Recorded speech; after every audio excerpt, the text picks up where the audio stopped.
In Cantonese, Jeet Kune. So I have the story of the fight, but I actually have an anecdotal story that happened in recent years that really shined a light on what was truth and what was fiction.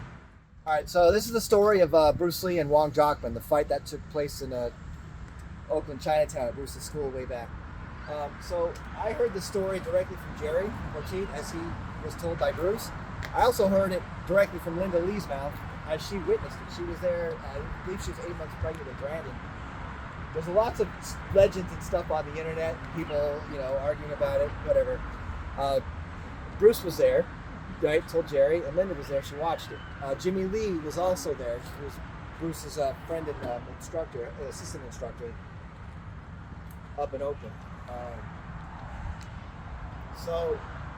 I told you the story before, how they'd sent a couple of other representatives up there to talk to Bruce. One was a talk, Bruce shut him down. The other guy was semi-challenged. He shut that guy down, went back. So then they got the champion, Wong Jackman. Now there's been some speculation that Wong Jackman was opening a school and he thought that if he beat Bruce Lee that it would be good for him. There was another theory that he was tricked into fighting Bruce Lee, whatever. Chinatown entourage the Chinatown elders, right, the martial arts community, they didn't like Bruce for his attitude. They also didn't like that he was teaching the non-Chinese. That was a big deal back then. And they issued a challenge. Bruce accepted it on the spot. And there was some back and forth on the time and date. They finally agreed on something, right? The Chinatown party showed up. And then they tried to establish rules. I'm telling you exactly how Jerry told me and exactly how Linda Lee told me. They tried to establish rules. They said no face and no groin attacks. And Bruce was like, no way.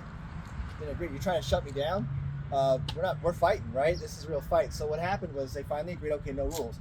Fight started and immediately Bruce launched at the face and the groin. That was how Bruce did it. The real fight ended. So Wong turned and ran. Bruce chased him, and they agreed to not talk about the fight afterward. Now Bruce did, but he named the guy, the runner. He never mentioned him by name. He did an article for Black Belt magazine. I remember reading way back. My memory serves me right. He said, the son of a bitch ran, and I chased him. That was Bruce Lee's words in the article way back. So there was a moment where Wong turned to face Bruce, got overwhelmed, and went down. Bruce was right on top of him. Gave him the opportunity to give up. He gave up. The fight lasted just over 3 minutes. Bruce was disappointed. A, he was winded, right?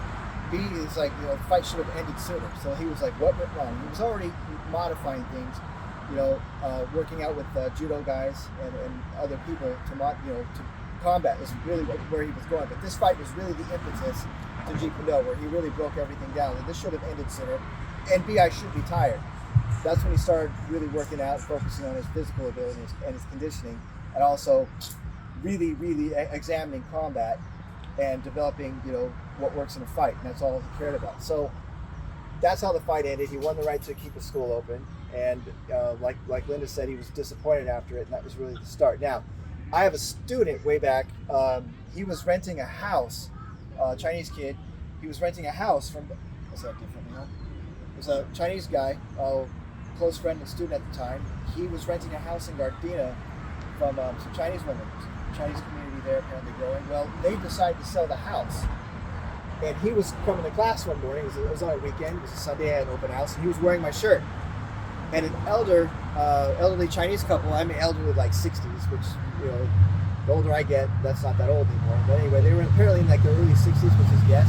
The man recognized the shirt. He was like, oh, wow, Bruce Lee. And they started talking. And he said, hey, he mentioned that he was a student of Wong Jackman's. And he said that Wong Jackman secretly wanted to train with Bruce Lee after that fight. Mind-blowing for me, so that cleared up any, not that I trusted Jerry, and I don't trust Linda, but any other speculation, that totally set that aside. Yeah, he said, Wong Jackman secretly wanted to train with Bruce Lee after that fight, but of course he couldn't.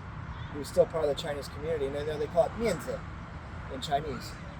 Mianzi, we say mianzi in Chinese, so it's like saving face, so he couldn't do it.